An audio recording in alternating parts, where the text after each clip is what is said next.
You're listening to the IB4E Coaching Podcast. Brought to you by IB4E Coaching, business coaching for executives, entrepreneurs, and small business professionals. Learn more at ib4e-coaching.com.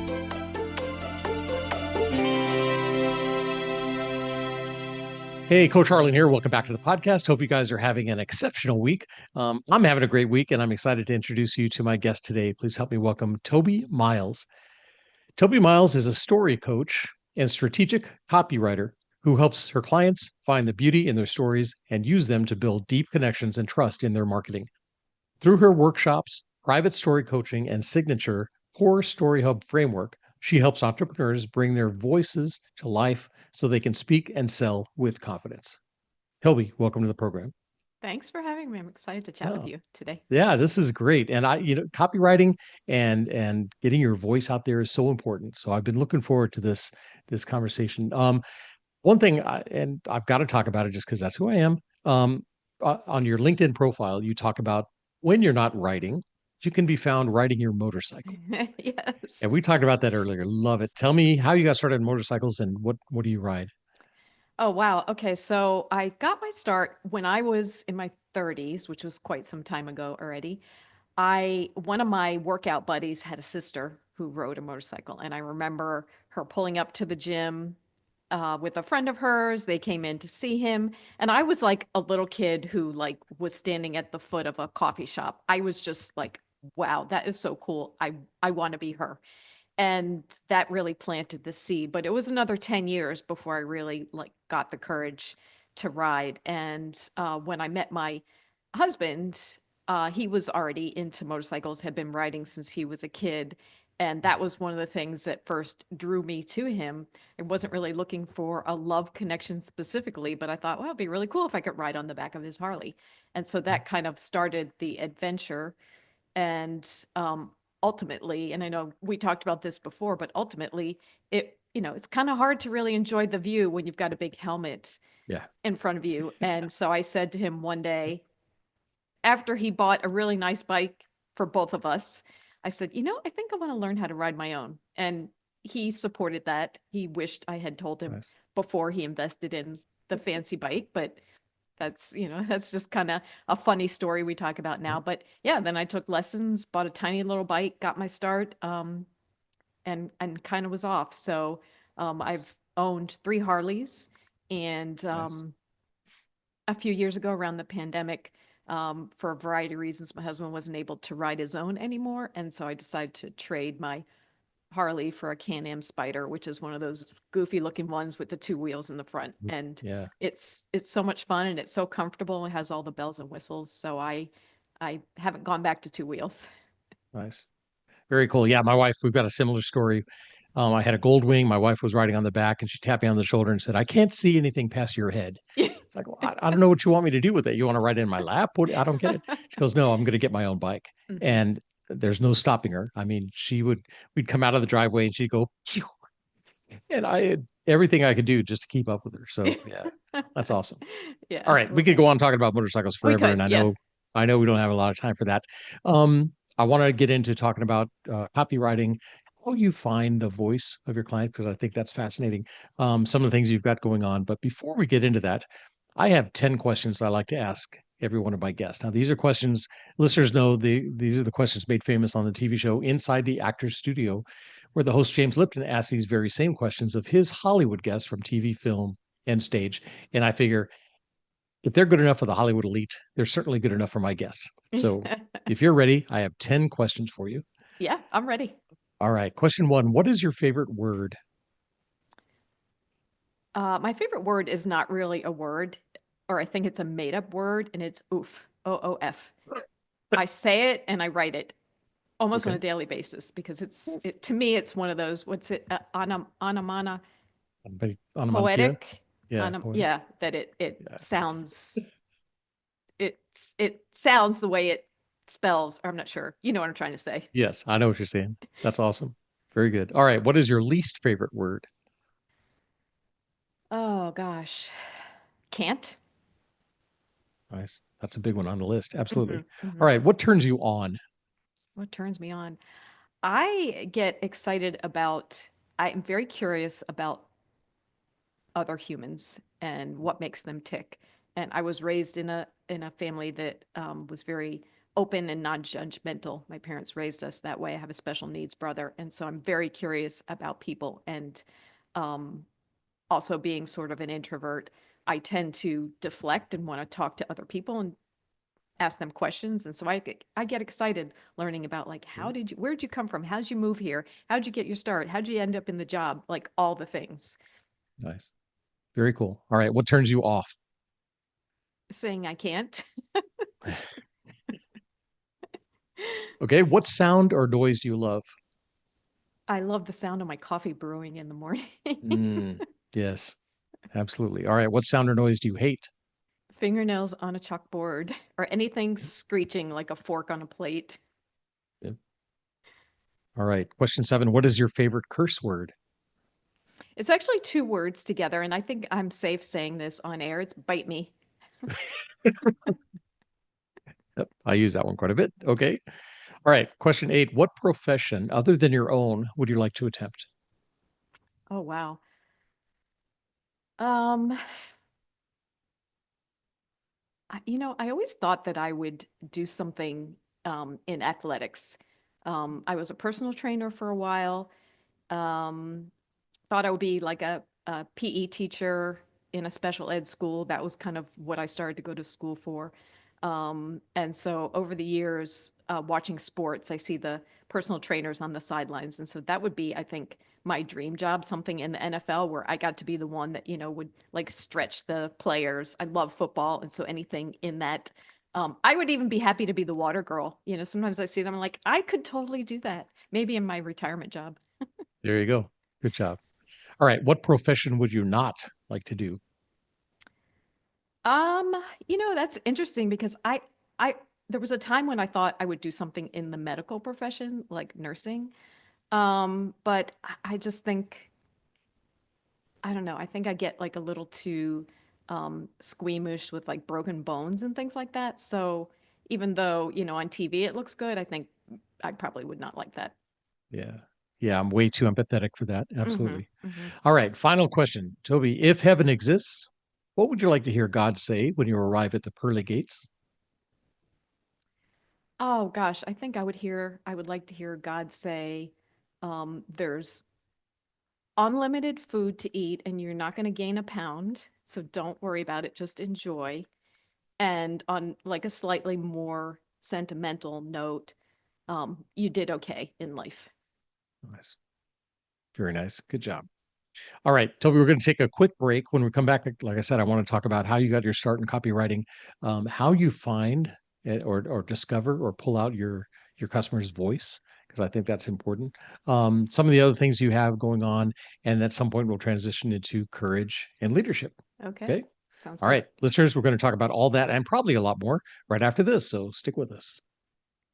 And I'm back with my guest, Toby Myles. Toby, thanks again for taking time out to talk to us today. So you talk about writing as a zone of genius, and I love that term.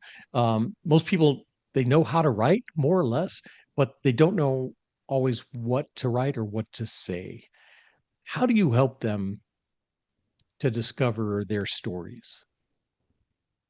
Yeah, I mean, I think that just people get caught up in the idea because there's a lot of talk about just tell more stories. And I think that people that I come across often say, well, I don't know what to talk about, or I don't know how to tie it in.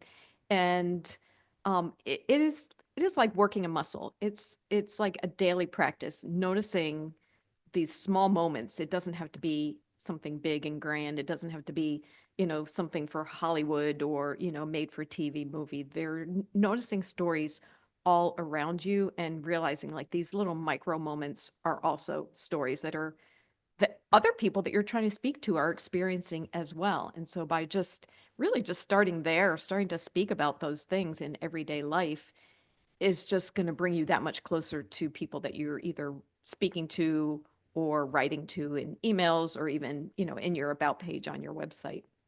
Yeah, and I've noticed these even in my own social media posts. Um, when I tell a personal story, or share a personal photograph of some kind, those get a lot more responses and a lot more traction than Yeah. some of the other things. But again, I'm one of those people that I've got billions of stories. I mean, we could sit around a campfire with a little bottle of whiskey and I could tell you stories after story after story, but I don't know how to connect those to business. Yeah. How do you, or do you necessarily need to connect those? I don't think you always need to. I think sometimes it's okay to kind of like share those moments that you know are very relatable. Waiting in a doctor's office and being super frustrated, like everybody has experienced that, Mhm. right? Um, if you wanted to turn that into more of a kind of story, business related, you could say, my doctor was an hour late, but I needed the appointment because it took me 6 months to get it. And so instead of just in frustration, just getting up and leaving, I pulled out my phone and I wrote, the next 4 weeks of emails or something like that, right? It Yeah, can just be something so relatable that we know we have all experienced that. yeah. So where did you get your start? Where did you find your zone of genius? When did that happen? Okay, so I like to say I come from a long line of storytellers. My grandfather, my father, and my uncle, who was in sales, he was a traveling salesman, were all amazing storytellers. And the way they told stories, a lot of it was through telling jokes, which really can, some of the longer jokes where you're really, building out kind of like this whole scenario are very much like storytelling. And my grandfather would, as kids, he would just draw us in to some grand story, and we would just sit there on the edge of our seat, just listening, not sure whether we should believe him or not, until my grandmother would just call him out and say, "Oh, Jack, like that, stop," and then we knew that he was making something up. And so that was very much part of my growing up. But I would say over the last few years, I have been invited to be a copy coach within some other coaches' programs. So they may be teaching about marketing, but the students need help with kind of refining their messaging and their content. And so I've been hired to be a part of their programs to help review content. And the one thing that I found over and over again was that I had a knack for picking out a story when someone was talking to me. And almost always it was something that the person sharing with me didn't even realize what a beautiful story it was. And that kind of goes back to, like, it doesn't always need to be a grand moment. It could Right. be something that you think is very ordinary, but to someone else's ear, it sounds fascinating. And so I started to notice that I had this special talent for identifying those things and saying, as they were talking, saying, that right there, that is a story that you need to tell. And so this is not like anything I've labeled myself out in the world, but I think of myself as a story whisperer. I have that sort of knack for finding that. And I think it just comes out of my own curiosity. Nice. Yeah, curiosity, absolutely. I mean, just in, like you said, in talking with people and trying to pick up, oh, tell me more about that. Let's dive deeper into that Yes. and find out. Um, and then when you do draw out those stories, do you help them write their stories or do you take their stories and write for them? I do both. Okay. I do both. I do copy coaching and story coaching with clients who want to write their own, just kind of helping them to put some structure to that story that they've come up with. And then I also have a handful of clients that I do ghostwriting for their emails and their blogs and website copy. And it can be a little more challenging to write in their voice. Definitely takes some time to learn that. It's not usually something that I can do right off the bat. And so those ones that I've worked with over years, it's taken us a while to where I can write in their voice and sound like them. Yeah. Yeah, that's got to be tough. I interviewed author Mike Michalowicz. I don't know if you're aware of Mike Michalowicz, Profit First, Yes. Fix This Next, those books. He was on the podcast the other day, and we were talking about how he found his voice. He had an English teacher that said, "Oh, you'll never be any good at writing because you're too conversational. It's not, literature." Mm-hmm. And yet he's made a living out of being conversational in all of Mm-hmm. his books. That was kind of Yes. that's his natural voice. That's what he does. How do you help or how do you learn your client's voice so that when you write it sounds like them? How do you go about doing that? Yeah, I mean, part of it is meeting with them. I meet with my retainer clients at least once per month, but some of them we meet every other week. And so part of it is just listening to how they speak. And sometimes I will ask them to just, instead of writing me a memo, to speak a voice memo so that I can, Okay. because it's different, right? Your Yeah. speaking voice and your Yes. writing voice are different, but they don't need to be. They can be very much the same. And so when you hear someone say, write like you speak, it's kind of like, oh, what does that mean? Well, actually speak, use the voice memo on your phone or the notes app and speak and see what that looks like. And there's no reason not to use that same conversational tone, the same, not really slang, but just, when I write, I say, I'm gonna, like that's how I speak. And that's how I write Right. too. And the same is true for my clients. If there are words that I hear them use, this is the vibe I'm going for, things like that, that might seem maybe trendy words, but if they actually say those words, then those are the words we're going to use. Got it. And say oof. It's like oof. Oof. Mine is oof. Oof. If you're on my email list, you'll see I use oof probably because that's life. Like Sure. everything about life is oof. Like, oh my gosh, oof. Yep. Awesome. So I love the process of pulling the stories out because, like I said, I've got a lot of different stories. I don't always know how best to use those Mm-hmm. because they seem just like blah to me. Yeah. I mean, yeah, I jumped off a cliff.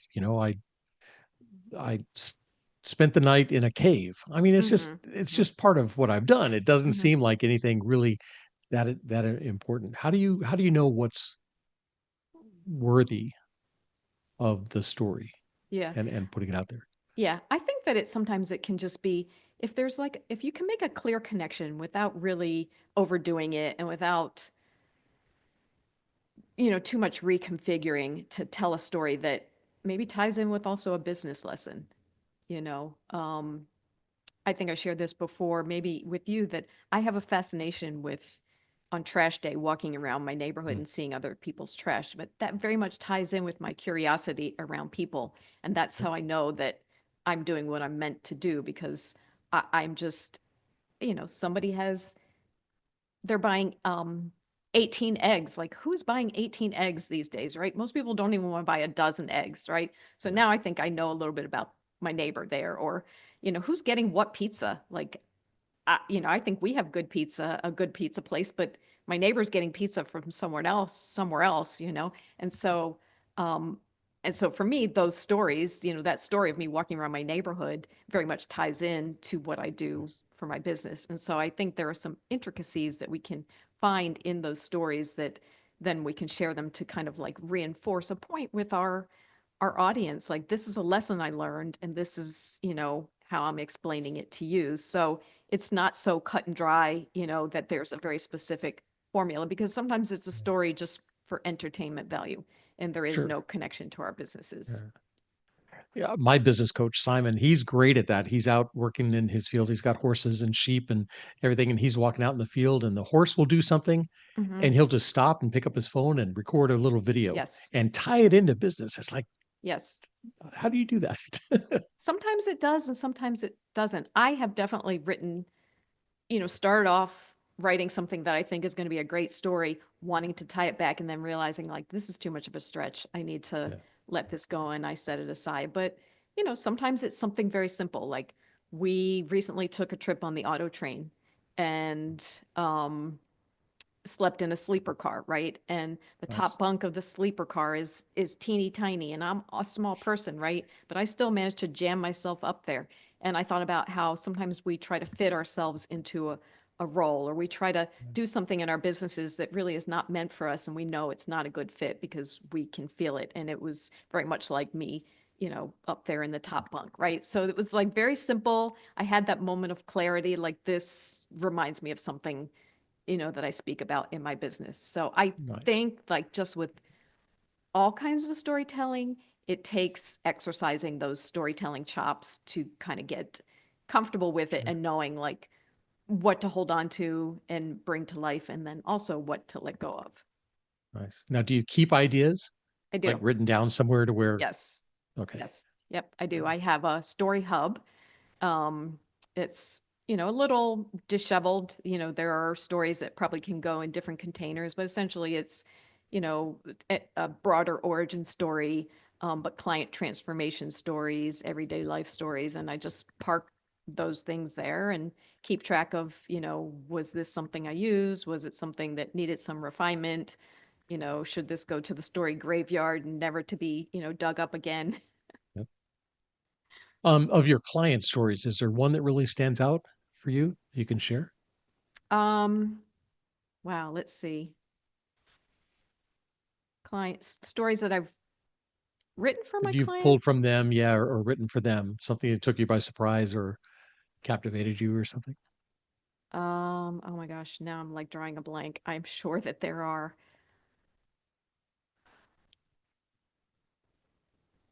Okay, here's one. I was working with an artist on helping her to write her about page. And I asked her, because a lot of artists will go back to the beginning and share a story about how they knew they were artists right from the beginning, right? Crayons and all the, making things and bringing home the seashell necklaces and things like that. And when I was speaking to this client, she said, no, I don't think I really, I think it wasn't until I was much older that I really realized that I was an artist and I had some, creative skills. She's like, I remember being a little girl, and my mother gave me some magic markers to play with, and I didn't have any paper because, I didn't think I was a creative person. And so I started drawing pictures on the inside liner of a curtain in our living room.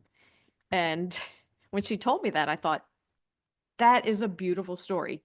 That's you don't she didn't even realize that that was really part of her story, and it was such a visual piece of her story, that we worked on that and we brought that to life. So, and for me, it was so visual and it was so almost shocking that she did not see that as part of her story. Sure.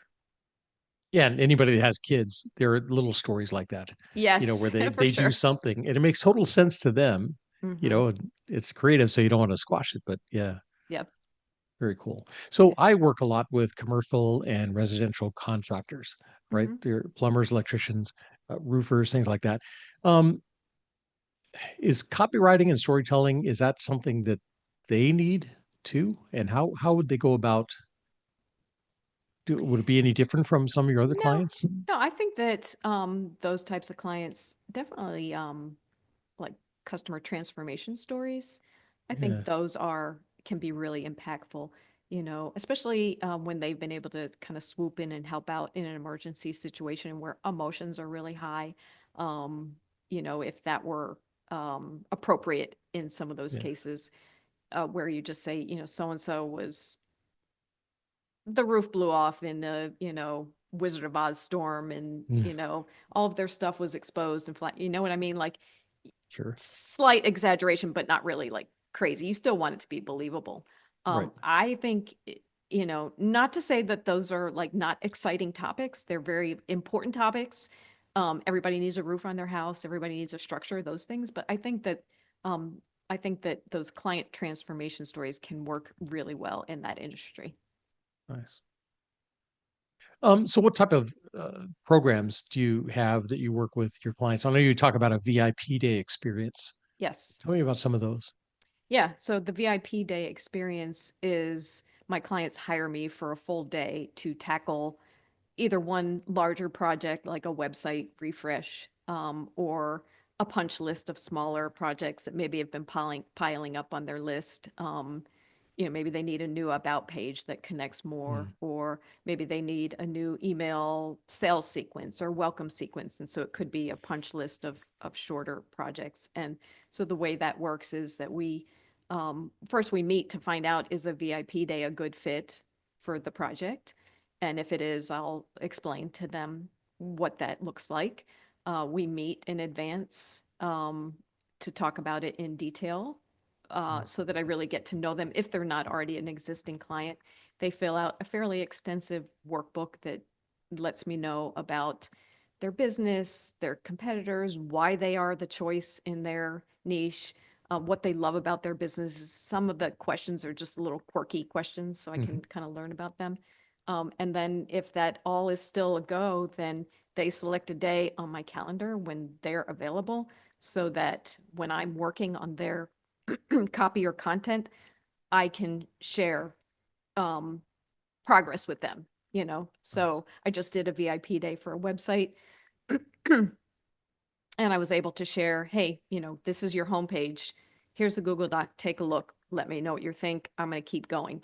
And so, you know, I just asked that they be available to give me feedback so that I can work through the entire day. And that for that day that they hire me, that is all that I do. I don't do anything else except for maybe, you know, take a quick lunch break. So there's that. I do copy coaching. It's a 90-minute session, which is more of a done with you. Clients come to me with something that they're working on, a lead magnet, a blog, email sequence, and they share it ahead of time. I try to prepare as much in advance so that we can really make the most of our 90 minutes together. And, you know, it could be we're just doing some edits. It could be that they just need a structure or a plan for how to make the thing come to life. And so that's another way I can work with people. I do have some clients where I do retainer work, where I do blogs and emails monthly on an ongoing basis. And then I am about to launch a free mini course that comes via email. It is, I want to say hot off the press. It will be hot off the press by the time of this airing. And it's called the Nashville Method. And it is my signature process for telling stories based on country singers, songwriters. And so it's super concise. It's just a way to kind of learn from country singers and songwriters who are the masters at storytelling. Absolutely. Very cool. And so that'll be ready about when? It will be ready this week. So we're April. It'll be ready by the end of this week. Awesome. Very cool. Yes. Good deal. Yeah. So with websites, I know looking at some of the client websites, the clients that I work with, their website is all about me, me, me, me, me. Here's what we do. Here's how many certifications we have. Here's, you know, how we, that's the wrong approach, isn't it? That's the wrong approach. Yeah. Yes. Yeah, for sure. It's, you know, marketing, I think marketing at its, you know, very basic level, maybe we call it marketing 101, is really is finding that pain point for your clients. And then what are they struggling with and us giving them that solution.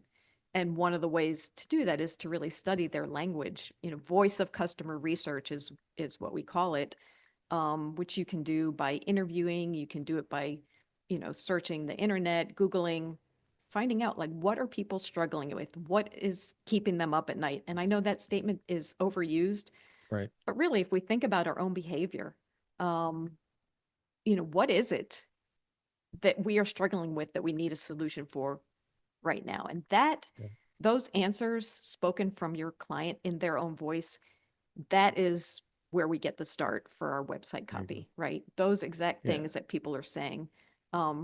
You know, if I was looking for an exterminator because I have a problem with gnats in my house, you know, I would Google, right? Yep. Like, what is going on? How do I get rid of these gnats? They're really annoying me, right? And now now all these responses are going to pop up. And so we have to reverse engineer that process. Like, what are people Googling? Nice. The people we want to serve, what are they Googling? And so how can we create our language in a way that makes them read it and say, that is exactly what I'm thinking. That is exactly what I need help with right now. Yeah. Yeah. If you're looking up pest control and the first one you come to says, tired of gnats. Yeah. It's like, yes, Yes. yes, I am. That's the person I'm going to call. Absolutely. Yeah. Very cool. Yeah. Trying to make that connection because it's not about who you are, what you do, or how long you've been in business or how long your granddaddy was in the same location or anything like that until they know that you have a solution to their problem, their specific problem. And if you can voice that, then everything else comes into play. Yes. Right. Yeah. So very cool. Let's talk about courage. You worked for other people, I assume, before you went out on your own. Yes. Right. What did you do before this? I worked in direct response marketing. I was a client strategy manager. and I managed a team of creatives and manufacturing facility partners, not the facilities, but my counterpart in the facility, to create, write, and physically produce huge direct mail mailings. A lot of it was in the nonprofit space. And, it was very deadline driven. Everything is driven by a mail date. In the nonprofit world, there's a lot of competition among other nonprofits for people's money, right? Yeah. And so it's data based and performance based. And so everything is, we need to put out the best piece we possibly can so that if, John Doe has $1,000 to spend, we want that $1,000. How are we going to make the most compelling case through our messaging and our language and what the piece looks like so that he will donate his $1,000 to us? And so, so that was what I did for 15 years prior to starting my own business. And it was really where I learned about messaging and measuring what happens when you put a message out there. You don't just forget about it. You have to go back and look at the metrics and see, is it landing for people? Are people, Right. opening the mail? Are they opening the email? Are they giving money? Are they signing up for my thing? Are they joining my membership? All those back end metrics are so crucial to the decisions that you make going forward. Sure. What's the next iteration of this campaign or package? Nice. And so you go through each individual piece, like it could be the title that's not catching people. It could be the image you use if you have one. It could be font. I've seen some Mhm. fonts that people use. It's like, why? What? How Yeah. did you select that? It's hard to read. hmm Do you go through each one of those and try different Yes. things to see what Yes, connects? exactly. And so the term control package comes from the direct mail world, where you find something that's working, it's doing pretty well, but off of that control package, you're always testing something different. And so the testing process is kind of like an art and a science combined, because you're always trying to increase response rates on the control. But you can't make, 100 changes and be able to compare what it was that moved the needle, right? And so maybe you can make one or two small changes. Like you said, maybe the font was hard to read, so let me change the font. Or maybe the image we used didn't really land for people, so let me try that. So you might try two or three things. You wait to get the results back, which in the direct mail world is like a snail's pace, because Mm, it's not like email. It's one of the reasons why I love email. It's pretty immediate, but in direct mail, you might have to wait 2 or 3 months before you can actually really measure the data. But then you go through all the thing, who did we send it to? Who was the audience? How did we choose the audience? What's their demographics? How is that different than what we've done before? And when you find something that outperforms your control, that becomes your new control. And so now you take all those things that were, you helped give you a lift in response, and now that becomes your new control. But then you keep testing and you keep still trying to iterate on that original package to increase the response rate. So it's very nice. fascinating. When I Yeah. started at that job, I thought, oh my gosh, it was kind of embarrassing because I thought it was like just junk mail. And I did not realize how much really goes into junk mail and the decisions. And I was fortunate because I worked for a lot of nonprofits, and that was kind of how I justified, putting up with the ick of junk mail, was that I was actually helping these organizations raise money. Nice. Very cool. So then, how did you transition then? What was the impetus for starting your own business? Was there something happened, a turning point for Yeah, you? there were sort of multiple turning points that kind of collided. I worked in a very small division within a bigger company, and um, my boss had been sort of dangling a promotion for many years, and her managers kept changing, and so the promotion would, get run up the flagpole, and then it just wouldn't come through, and it was starting from Mm, square one. And I just started to get fed up, like this is not ever going to happen. And so my annual review, it was in March that year. I said, is this ever going to happen? And, I think maybe she thought I had forgotten about it. And she's like, let me just try again. We have a new manager. He's really supportive. Let me try it again. And around that same time, I had, was talking to my husband. I was like, I really feel like I'm ready to kind of go on my own. I want to do more copywriting. I really can't in my job because I'm so busy managing the whole process. And my manager came back with a promotion. I was like, okay, well, now I feel conflicted because I really want to leave, but now they gave me this promotion. And so I decided to give it till the end of the year and just see how it went. And it was not a good promotion. It was a promotion in title and salary, but they had me reporting to a different manager, and she was a micromanager, which did not work well Yeah. with me at all. And it was just very stressful. And so, um, again, had a powwow with my husband. I said, what do you think? And he said, you were going to leave anyway at the end of the year. Just put in your notice. And said, okay, I'm going to do that. And then Nice. within weeks of that, he was diagnosed with cancer. Mm. And then I didn't know what to do. I thought, do I need the stability of the job? Do I just go for it anyway? I felt really conflicted because in my mind and my heart, I was ready to leave. And he said, this is just proof that you don't know what tomorrow brings. And I think you should just still go for it. I'm still Nice. here. I can, kind of support you so you're not homeless as you get this thing going. And yeah, so I went to my boss and I said, yep, this is at the end of the year, I'm leaving. And I gave 6 months notice because there was a lot of um, knowledge that I had accumulated over the years that I Sure. had to make sure transferred. And she was my original boss was a great boss, and I didn't want to leave them high and dry. And so that was kind of like that pivotal moment where I said, no, it's time for me to strike out on my own. Nice. Nice. And to have a supportive partner like that, that's awesome. Yes, Very it cool. was huge. Um, any regrets? Or are you having fun? Not one single regret, even in those moments that are tough, which we all have them, We right? all have it. Yep. Um, I love the freedom. I love the no limits, being able to try something if I think, it might work. Then I know it's all on me. Like, hey, that didn't work, that wasn't a good idea, or it was kind of a good idea. Maybe I can, you know, sort of re-engineer it to make it better. All the parts of owning my own business, I love. I've never had one regret. Nice.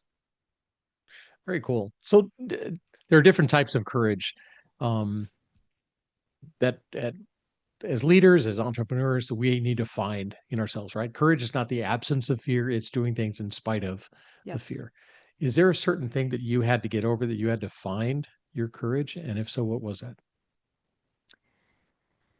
Um, in personal, business, life, any of it, Yes, all of you it. read my mind. Absolutely. Okay. Because it's all Okay. connected. It's You all know, connected. if you're afraid of the dark, you're afraid of going into things that you don't understand what the situation is, right? Mhm. You're called into a meeting for something. It's like, I have no idea what's going on here. It's almost like walking into a dark room. You don't know what to expect. Yeah, But I think it's all connected.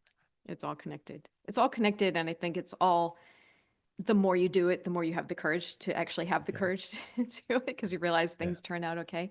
Yeah, I had a personal life situation where I was after my first marriage, where I was in an abusive relationship, and had very much lost me and Mm, my voice, and was trying to fit into someone else's ideal idea of me, and very much lost my voice, and very much my identity became tied to what he thought it should be. And because I had young kids involved, I just thought, oh gosh, I don't know if disrupting their lives again is the right thing. And I was very fearful of that. But the situation got worse and much more violent, to the point where I knew just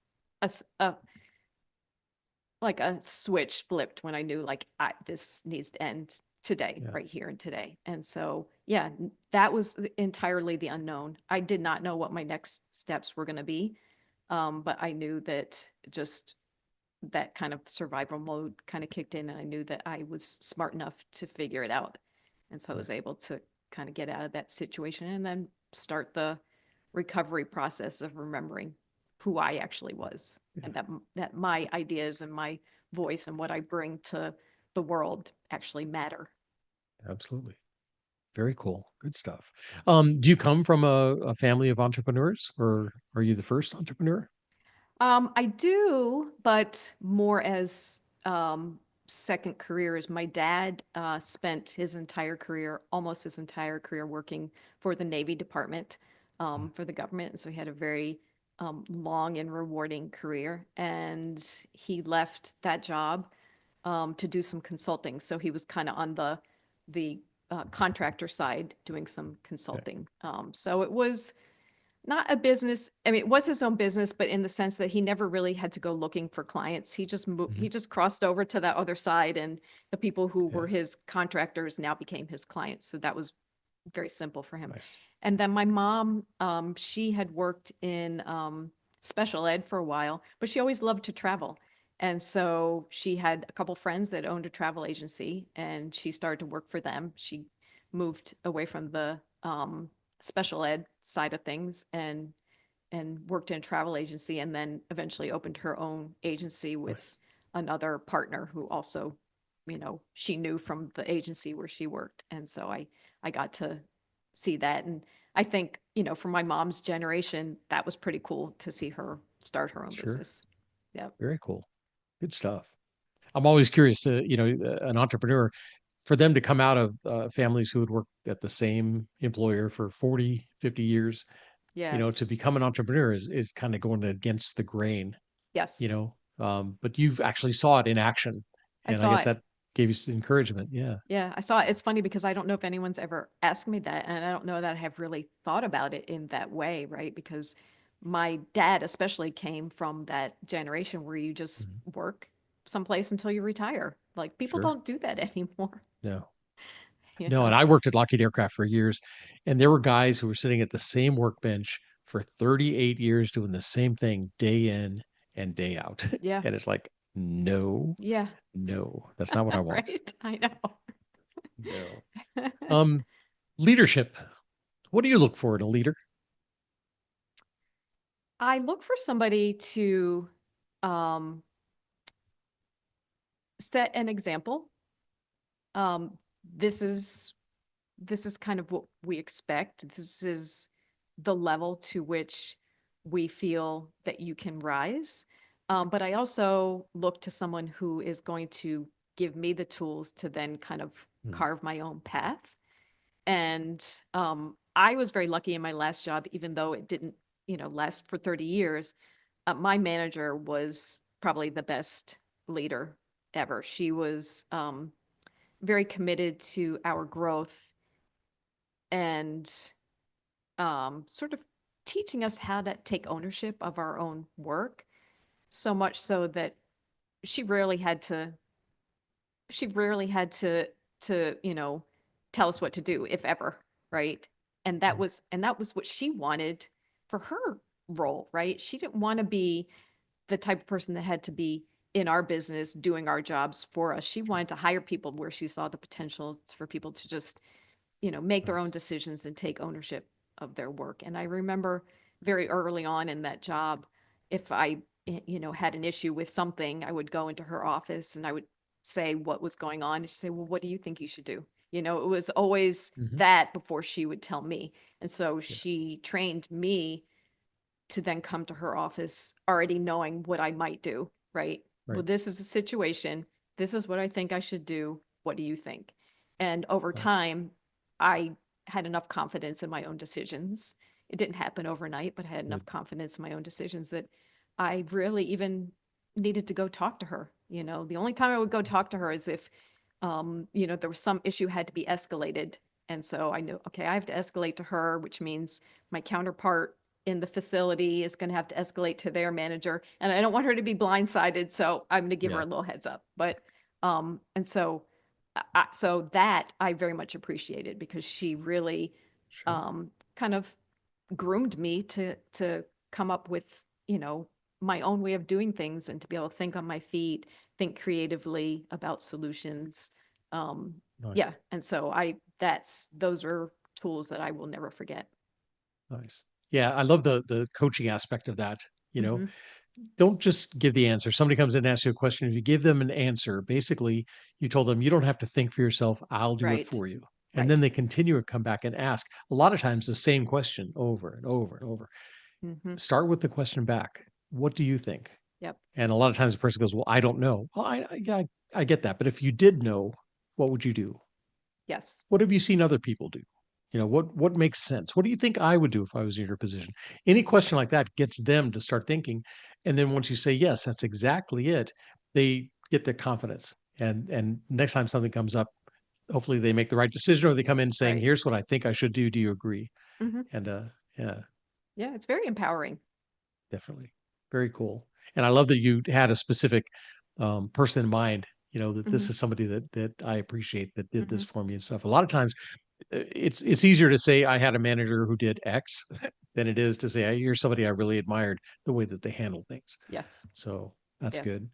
Um, if I was to ask anybody that you used to work with or some of your clients now, or do you have any employees working with you, or do you have contractors you tap into every once in a while to Yeah, help you out? I actually just recently hired a VA who Nice. um, I am training in collaboration with someone else who trains VAs because that's not my strong suit. Hmm. And so, yeah, so I am growing a very small team right now. Nice. So if I was to bump into any of these people on the road and ask them about your leadership style, what do you think they'd say? What kind of leader are you? I think that people would say that I communicate very well, that I give good direction. This is, how I would do it. I use technology to help me with that, recording Loom videos so that I can Nice. speak. But I also think that I give a lot of grace for the learning process. One thing I have learned about myself from past experiences with VAs that have not worked out well is that the reason why those situations didn't work out well was because of me, because I didn't have a process outlined that I could then turn over to this person. And I was expecting something that was not going to happen the way that I thought it should happen because I was Sure. leaving out all the steps, right? So I Yeah. wasn't giving the tools to these other people so that they could actually succeed and meet my expectations, right? And Mm. so it was many years before I thought, no, I really could use some help, but how do I go about doing it the right way, right? And so Yeah. I've gotten help to be a better leader, and understanding that like I need to have my, you know, shit wired, like figured Yeah. out first Yeah. before I can hand it over. I can't just toss something over the wall and expect the Mm. other person to get it. And so I'm No. definitely a work in progress when it comes to um, being a leader. But I do think that I'm kind and understanding. I give a lot of praise for the things that Good. I see happening well. That's usually how we start our conversations. Like, great job on this, and it's not made up. I really take the time to see what they're doing well, Nice. because we all know what it's like to be that new person. We're Hmm. overthinking, and I really want to do a good job, but I'm not sure, but I'm second guessing, but I'm afraid to ask the questions. No, I want it to be, you know, praise, but also like there's no stupid question. That cliche, Yeah. like really, there is no stupid question. Sure. The ones that aren't asked. Yeah. Right, That's it. right. My wife always talks about what she calls the rock fetch, where Yeah, you tell somebody, go get me a rock, and they run out, grab a rock, bring it back, and you go, no, not this rock, go get a rock. yeah, And you run yeah. out and pick up this rock, and it's like, if you could tell me exactly what it is you're looking for, it would make my job a lot easier. And I think a Yes. lot of managers do that, a lot of bosses do that. It's like, go do this, but they don't give you the tools, they don't give you Hmm. the process, right? The recipe to Hmm. do it. And so you never know what you're going to end up with. Yeah, Set for the sure. expectations, give them the tools they need, give them the encouragement they need, tell them what that end result is that you want, and then help them achieve that. Yeah, for sure. I mean, the thing is, if you, like for me, I really need the help because I'm doing a lot of things. But if I always have to have my fingers in everything, that doesn't help me. Sure. And it's not, and it doesn't make for a positive work relationship for the person that I hired either. So Exactly. yeah. Good job. So what's next for you? I mean, you've got the new program coming up. You say that's going to be a free mini course? Yes, free mini course. Just Awesome. subscribe and it comes through email. So nothing too crazy or techie, no logins needed for anything. It'll just show up in your email over 5 days. Perfect. I am launching a podcast in May. Good.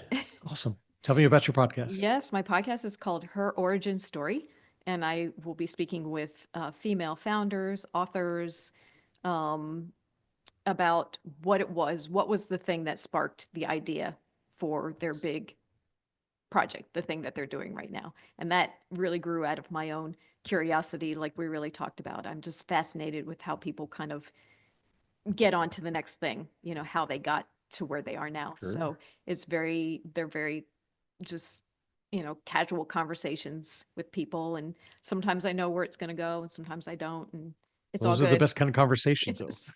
Yes. So that is coming up. And at some point in the coming few months, I'll have a 90-day Core Storyhub Accelerator where it'll be sort of a cohort-based program where I'll work with other business owners on building that story hub very much like I have. So that is also in the works. And who knows, maybe I'll write a book one of these days. There you go. Sure. Very cool. Very busy. That's awesome. Very busy. Yes. Like I said, just remain curious because that's Yes. really what drives it. It's that curiosity. Right. Love it. Right. Very cool. All right, Toby, this has been awesome. If people want to get in touch with you or find out more about you, how can they do that? What's your website?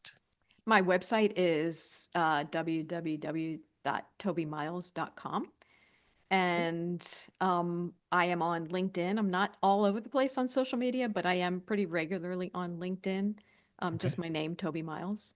And so those are probably the two best places to connect with me. I'd love to connect with people on LinkedIn. So Perfect. All right. I will make sure those links are in the show notes so everybody can find you. And again, thank you so much. This has been awesome. Thank you. It was It's been fun. great. All right, listeners, hope you guys were taking notes. Don't let your stories just die that slow, painful, agonizing, dusty death. Get them out. Take those stories out. Use them. Share them with people. That's how you're going to connect with your best employees and your clients, your customers. Share the stories that you have, and you'll make better, deeper connections with them. Share this episode with your family, friends, colleagues, and stick around because there's always more coming. That's it for me, Coach Harlan, saying so long for now.